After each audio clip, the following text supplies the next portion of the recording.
Hi guys, welcome back to another KASPA mining video. Now with the bull run finally looking back to be in full swing, I thought I'd make another video just to kind of explain how you can get hold of KASPA yourself. So there are two main ways you can get hold of KASPA. One is via buying it through an exchange, and another one is obviously through mining. There are also a third option as well, we could say through transferring from peer to peer, but I'm just going to focus on the first two as mentioned before. Also do check out our website kasperminer.co.uk if you are looking to purchase any miners. We do also offer a hosting service. We also provide setups and also constantly keeping in touch to ensure that you are mining as you should be and any issues that you may have along the way. So do check out our website.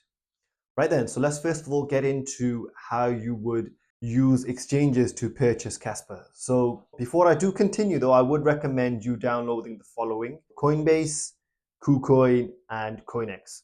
The reason I've mentioned these three is because KASPA, as you know, is not available on all exchanges for God knows what reason.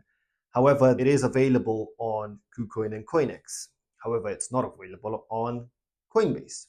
Now, I'm from the UK, and what I tend to do is do all my exchanges on other apps and other exchanges and other external wallets. But then when it comes to withdrawing the funds, I use Coinbase to transfer over to, and then from Coinbase to my bank. I'll draw it out now just so it makes a bit more clarity. So if we start off by, first of all, downloading Coinbase, and once you've signed up to it and set everything up, you would obviously link it up to your bank, which is where you would send over your pounds. So let's just say in this example, we're going to send £100 from our bank to our Coinbase, and then we have £100 in our Coinbase account. So let's just also say that we've purchased £100 worth of USDT. So that's the first step. Now what we're going to do is send the funds from the Coinbase exchange over to KuCoin. So we're going to use KuCoin in this example, but I guess you could use any exchange which currently has KASPA within it. So this is called the bridging method. So for example, we go into KuCoin then, and once you've signed up, if you go to receive USDT, so you would receive $100 or £100 worth of USDT from your Coinbase exchange. So right now you've got £100 worth of USDT on your KuCoin, and then you're going to do something called a swap. So what swap basically is, it's what it says on the tin. You will get one crypto and you will swap it for another crypto for equivalent value. Usually there are minute fees involved, but if it's within the actual exchange itself you're doing it within, from what my understanding is, it's very little fees. So once you've transferred the 100 USDT, £100 worth of USDT over to KuCoin, you will then swap this for KASPA.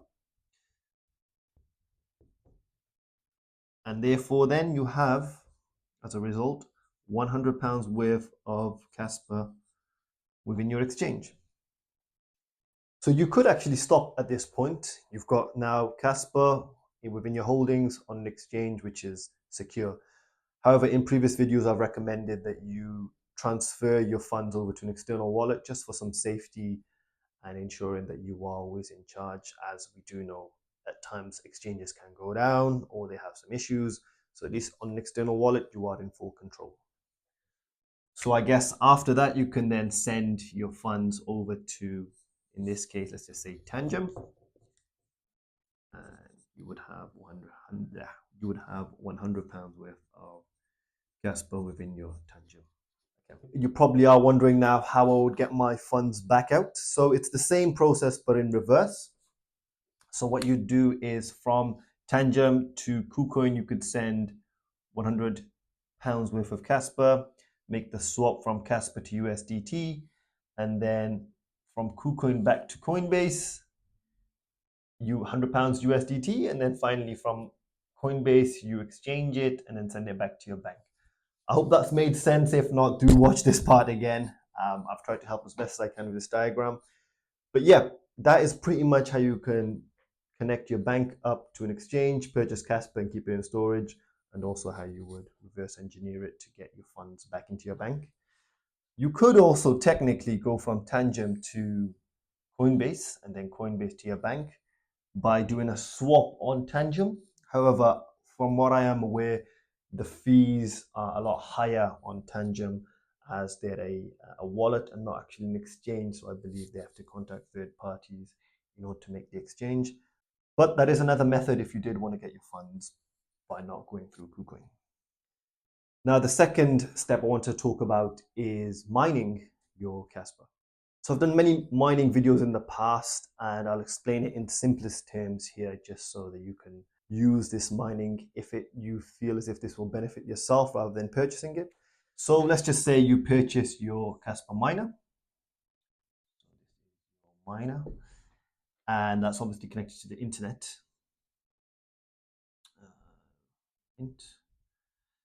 And let's just say then you also set up from your laptop. So within the laptop or your account, you would set up the miner so it's connected to a mining pool.